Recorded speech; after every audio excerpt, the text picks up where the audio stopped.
Well, Manchester United went ahead to win by 1-0. I know very many people are going to hate to say very many words, but one thing I'm going to hate to confirm you today is that sometimes our eye obviously cannot see what the stats are, and those complaining about the subs that Erik ten Hag didn't make, trust me, he knew exactly what he wanted and what the stats were. When you see Erik ten Hag on the touchline, you obviously see Van der Gaar, his assistant, having some headsets into his ears to see to it that he's talking to what we call a video analyst, and the video analyst is always giving him numbers of how his players are really performing. And to me, I would have seen us celebrating a win other than going ahead to address points that don't matter. You know, I want us to first go ahead and obviously get these next 5 games out of the way. You know, that is the double header of Crystal Palace in the Carabao Cup on Wednesday and over the weekend.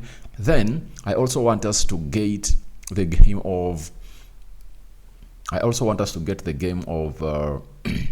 Galatasaray out of the way.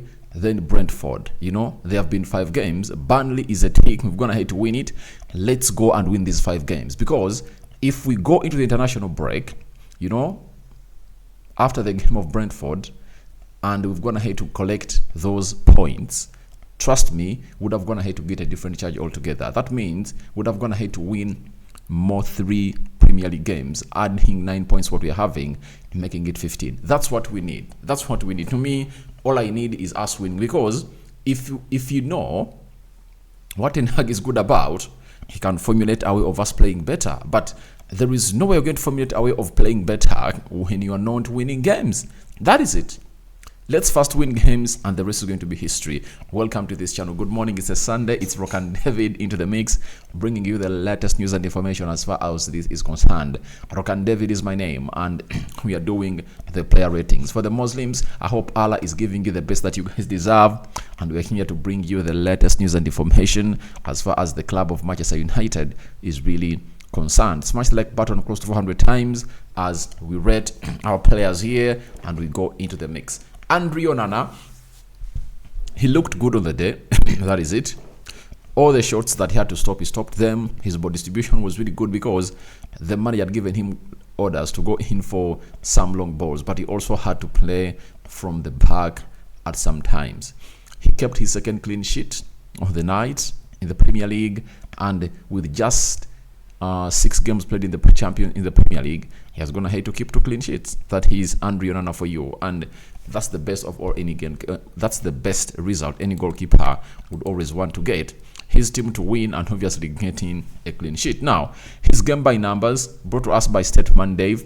Onana, he had 48 touches, 7 long balls completed, 4 saves, 3 saves from shots inside the box, 1 high claim, made vital saves. That is Onana for you, and he had a very good game. I'm giving him a 6.5 out of 10 on the night, because he went ahead to obviously keep a clean sheet and put us to where we deserve to be as a club of Manchester United. Then let's go to Diogo Dalot. He was solid.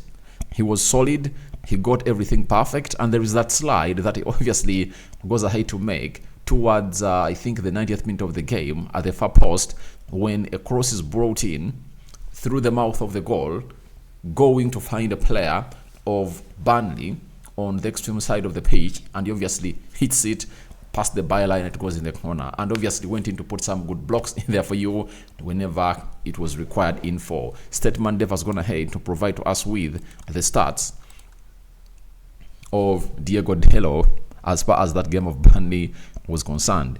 Diogo Dalot had 87% passing accuracy, 50 touches, 27 out of 37 passes completed, 4 ball recoveries, 3 out of 4 tackles won, 3 ground duels won, 2 out of 3 long balls completed, 2 out of 3 crosses completed, 2 key passes. That is Diogo Dalot. And for my case, I'm obviously going to give him a 7 out of 10. You know, this game was so important for our season.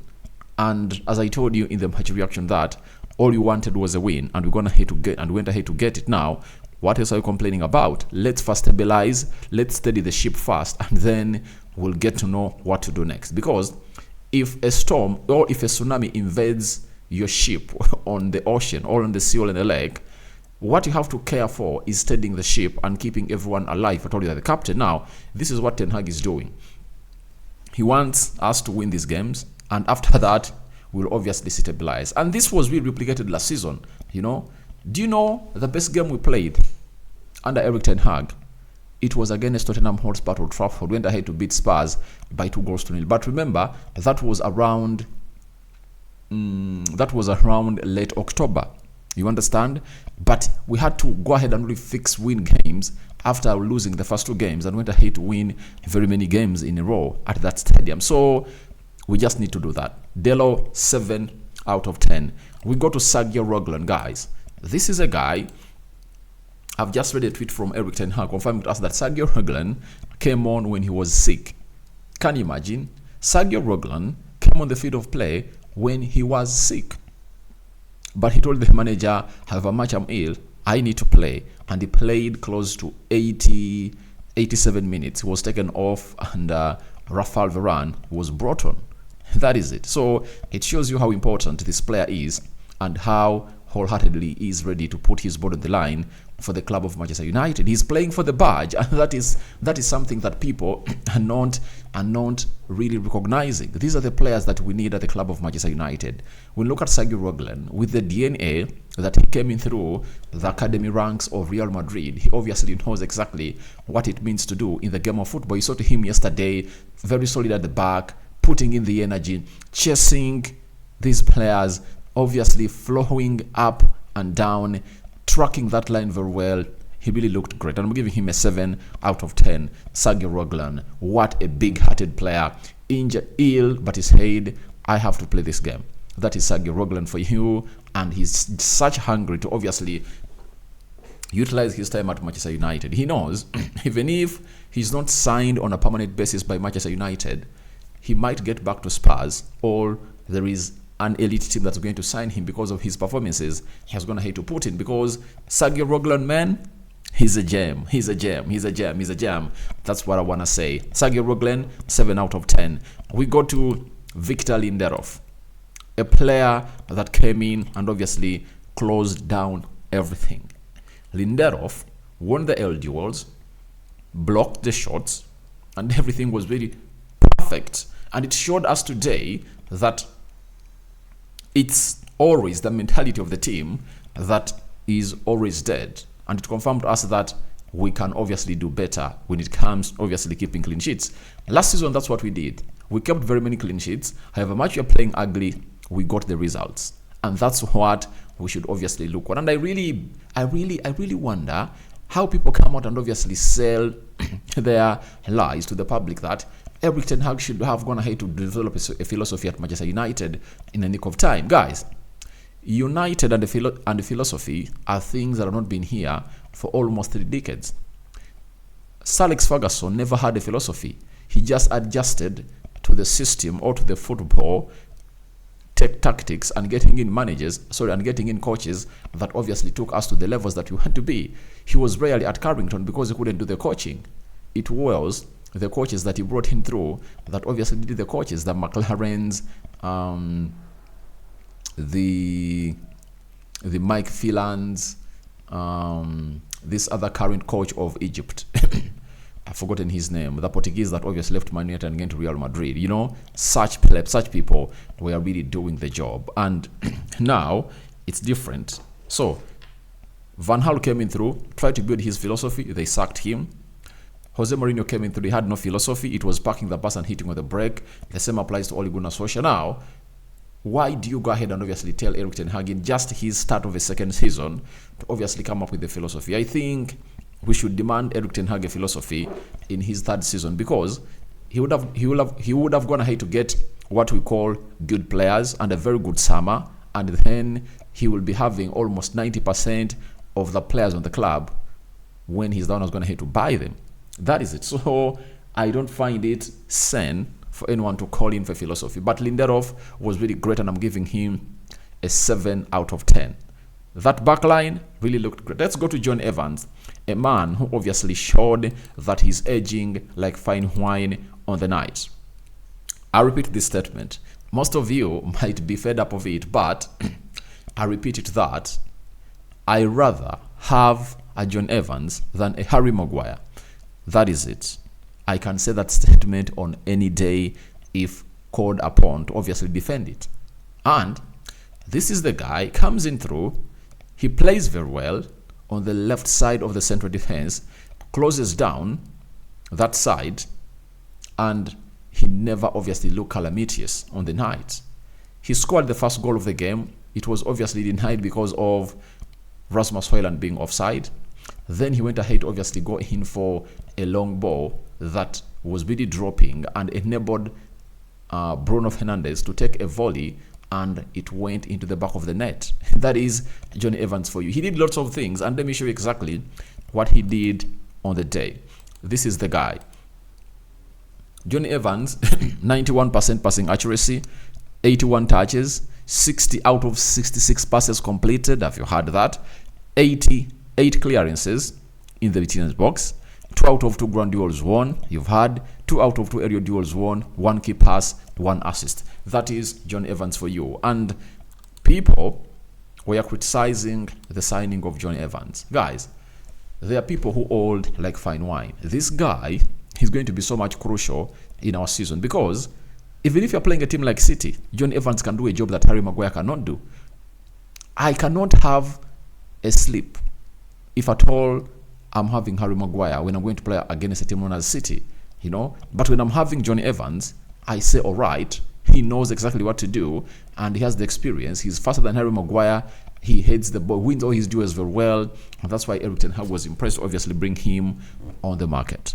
That is it. So I'm giving him an 8 out of 10.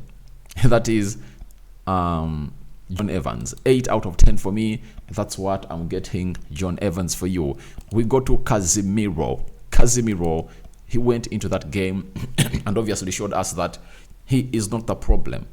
Yesterday, we saw to it that Casemiro was that Casemiro that we bought, you know.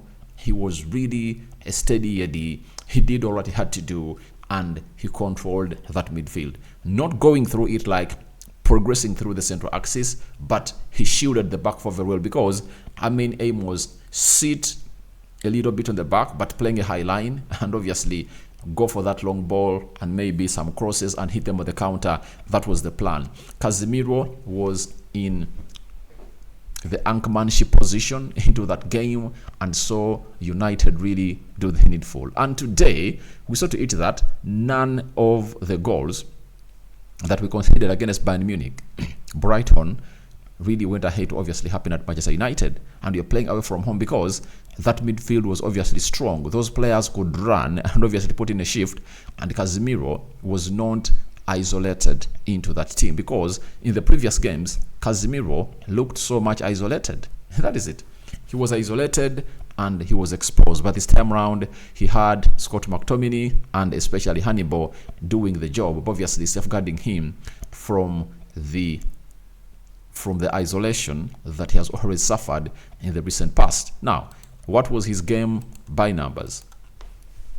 81% pass accuracy, 52 touches, 6 ball recoveries, 4 ground duels won, 3 out of 4 tackles won. Guys, remember that tackle he made on a player of Burnley, who going ahead to go past all the players of Man United? He slid through and obviously made a very good tackle. VAR went ahead to obviously re-examine it to obviously see whether he hit the player or he tackled the ball, and the fact was he had tackled the ball.